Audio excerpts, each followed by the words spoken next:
আগামী ২রা মে প্রথম পর্যায়ে পঞ্চায়েত নির্বাচন, রাজনৈতিক মহল উত্তপ্ত। মঙ্গলবার ধলাইয়ের শ্যামাচরণপুর শেওড়ারতল জেলা পরিষদ এলাকায় এক বিশাল নির্বাচনী জনসভা অনুষ্ঠিত হয়।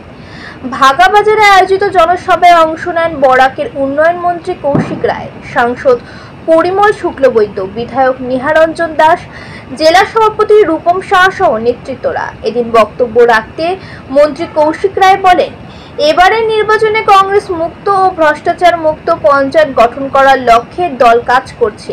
সরকার উন্নয়নের খামতি রাখেনি। রাজ্যের মুখ্যমন্ত্রী ডক্টর হিমন্ত বিশ্ব শর্মা রাজ্যের সাথে ধলাইয়ের উন্নয়নের জন্য সচেষ্ট হয়েছেন।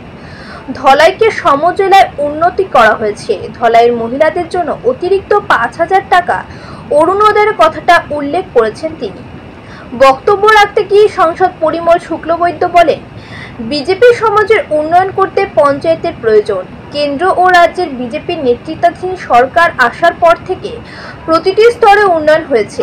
এবার পঞ্চায়েত নির্বাচনে দলীয় প্রার্থী, জেলা পরিষদের সদস্য ও আঞ্চলিক পঞ্চায়েত সদস্য পদপ্রার্থীদের বিপুল ভোটে জয়ী করার আহ্বান জানান তিনি।